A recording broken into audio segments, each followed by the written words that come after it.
Film का नाम जितना ताकतवर था उतना ही विवादों से भरा इसका सफर भी रहा है कि कहानी और किरदारों की झलक सामने आने लगी, विवाद की चिंगारी सुलगने लगी। फिल्म का पहला विवाद रणवीर सिंह के किरदार के वजूद को लेकर था। कुछ रिटायर्ड आर्मी ऑफिसर्स ने यह तक कह दिया कि इस फिल्म से सेना के छवि को किसी प्रकार की नुकसान नहीं पहुंचनी चाहिए। एक सोशल मीडिया वार स्टार्ट हो गया, जहां एक तरफ बैन धुरंधर ट्रेंड कर रहा था तो दूसरे साइड सपोर्ट धुरंधर ट्रेंड करने लगा। किसी की भावना को आहत करना नहीं बल्कि एक रोमांचक कहानी दिखाना है।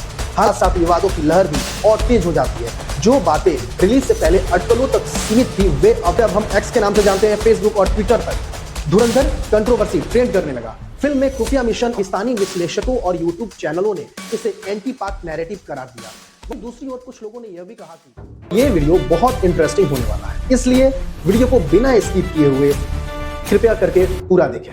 जब धुरंधर फिल्म की घोषणा हुई तब किसी ने नहीं सोचा था कि फिल्म सिर्फ थिएटर में ही नहीं बल्कि सियासी गलियारों, सोशल मीडिया और सड़क तक बहस का मुद्दा बन जाएगी। फिल्म का नाम जितना ताकतवर था उतना ही विवादों से भरा इसका सफर भी रहा है। धुरंधर फिल्म को एक देशभक्त, साहसी और खुफिया मिशन पर आधारित फिल्म के रूप में प्रचारित किया गया। पोस्टर में सेना की वर्दी, आंखों में आक्रोश और पीछे जलता हुआ बॉर्डर। फिल्म का फर्स्ट पोस्टर दर्शकों के जोश को हवा देने के लिए काफी था। फिर जैसे ही फिल्म की कहानी और किरदारों की झलक सामने आने लगी, विवाद की चिंगारी सुलगने लगी। फिल्म का पहला विवाद रणवीर सिंह के किरदार के वजूद को लेकर था।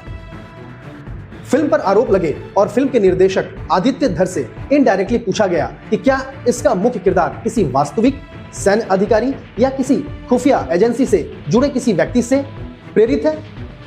साथ ही साथ कुछ रिटायर्ड आर्मी ऑफिसर्स ने यह तक कह दिया कि इस फिल्म से सेना के छवि को किसी प्रकार की नुकसान नहीं पहुंचनी चाहिए। धुरंधर फिल्म का ट्रेलर 18 नवंबर को जियो स्टूडियो के यूट्यूब चैनल पर लॉन्च किया गया और जैसे जैसे ट्रेलर वायरल हुआ, कुछ पॉलिटिकल पार्टीज ने आरोप लगाना शुरू कर दिया कि फिल्म एक खास विचारधारा को बढ़ावा देती है। और उसके बाद क्या था, फैंस और हेटर्स के बीच एक सोशल मीडिया वार स्टार्ट हो गया, जहां एक तरफ बैन धुरंधर ट्रेंड कर रहा था तो दूसरे साइड सपोर्ट धुरंधर ट्रेंड करने लगा। जहां एक पक्ष इसे राष्ट्रवाद कह रहा था तो दूसरा पक्ष इसे प्रोपेगेंडा कह रहा था। उसके बाद फिल्म के मेकर्स को सामने आना पड़ा और प्रेस कॉन्फ्रेंस करना पड़ा। प्रेस कॉन्फ्रेंस में फिल्म के मेकर्स ने कहा कि धुरंधर पूरी तरह से एक काल्पनिक फिल्म है। इसका उद्देश्य किसी की भावना को आहत करना नहीं बल्कि एक रोमांचक कहानी दिखाना है। हालांकि यह बयान लोगों के मन की आग को पूरी तरह शांत नहीं कर सका। फिल्म के रिलीज के ठीक पहले सेंसर बोर्ड से लेकर कोर्ट तक याचिकाएं दाखिल की गई। कुछ सीन्स में कट लगाए गए, कुछ डायलॉग्स बदले गए, लेकिन तब तक धुरंधर सिर्फ फिल्म ही नहीं एक बहस बन चुकी थी। 5 दिसंबर 2025 को धुरंधर फिल्म जैसे ही सिनेमाघरों में रिलीज होती है, दर्शकों की भीड़ के साथ साथ विवादों की लहर भी और तेज हो जाती है। जो बातें रिलीज से पहले अटकलों तक सीमित थी वे अब खुले विरोध, बहिष्कार और बहस में बदल चुकी थी। पहला दिन पहला हंगामा। रिलीज के पहले हिस्सों के बाद सोशल मीडिया पर क्लिप्स वायरल होने लगे। कुछ सीन और डायलॉग्स को लेकर आरोप लगे कि फिल्म एक तरफा राष्ट्रवाद दिखाती है। कुछ किरदारों को जानबूझकर नकारात्मक तरीके से पेश किया गया है। ट्विटर, जिसे अब हम एक्स के नाम से जानते हैं, फेसबुक और ट्विटर पर धुरंधर कंट्रोवर्सी ट्रेंड करने लगा। फिल्म में खुफिया मिशन और सैन्य ऑपरेशंस को जिस तरीके से दिखाया गया उस पर कई रिटायर्ड अधिकारियों ने सवाल उठाए। उनका कहना था फिल्म में हीरो को बड़ा दिखाने के लिए सिस्टम और अफसरों को कमजोर दिखाया गया है। यह मुद्दा टीवी डिबेट्स तक पहुंच गया। कुछ शहरों में कई संगठनों ने सिनेमाघरों के बाहर प्रदर्शन शुरू कर दिया।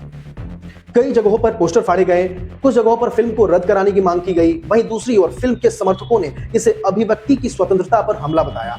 बॉयकॉट बनाम ब्लॉकबस्टर। धुरंधर फिल्म के रिलीज के बाद 2 साफ खेमे बन गए थे। एक जो कह रहा था धुरंधर को बॉयकॉट करो, तो दूसरा जो कह रहा था फिल्म को जरूर देखो, ये एक राष्ट्रवादी फिल्म है। इस टकराव ने फिल्म को और ज्यादा चर्चा में ला दिया, जिससे बॉक्स ऑफिस पर शुरुआती कमाई काफी ज्यादा प्रभावित हुई। कुछ जगह पर बहुत ज्यादा फायदा हुआ तो कुछ जगह पर नुकसान। विवाद को काफी बढ़ता हुआ देख मेकर्स ने फिर से अपने बयान को जारी किया और कहा कि फिल्म किसी समुदाय, संस्था या राजनीतिक दल के खिलाफ नहीं है। यह एक काल्पनिक कहानी है जिसे गलत नजर से देखा जा रहा है। धुरंधर की रिलीज के बाद विवाद सिर्फ भारत तक सीमित नहीं रहा। फिल्म में दिखाए गए राष्ट्र, सुरक्षा, खुफिया मिशन और सीमा पार संदर्भ ने पड़ोसी मुल्क समेत कई देशों में भी प्रतिक्रियाओं की लहर तेज कर दी। पाक मीडिया में धुरंधर फिल्म को लेकर सबसे तीखी प्रतिक्रिया देखने को मिली। सोशल मीडिया पर कई यूजर्स ने आरोप लगाया कि फिल्म में भारत पाक संबंधों को पूरी तरह नकारात्मक तरीके से पेश किया गया है। कुछ पाकिस्तानी विश्लेषकों और यूट्यूब चैनलों ने इसे एंटी पाक नैरेटिव करार दिया। वहीं दूसरी ओर कुछ लोगों ने यह भी कहा कि यह फिल्म भारतीय दर्शकों के लिए बनी एक फिक्शन फिल्म है जिसे जरूरत से ज्यादा गंभीरता से नहीं लेना चाहिए। कुछ पाकिस्तानी मीडिया प्लेटफॉर्म्स ने फिल्म के कुछ सीन को काफी भड़काऊ बताया। वहीं अंतर्राष्ट्रीय मीडिया ने धुरंधर को एक ऐसी फिल्म जो भारत के आंतरिक राजनीतिक और सुरक्षा विमर्श को दर्शाती है बताया। कई रिपोर्ट्स में यह फिल्म सिनेमा से ज्यादा विचारधारा की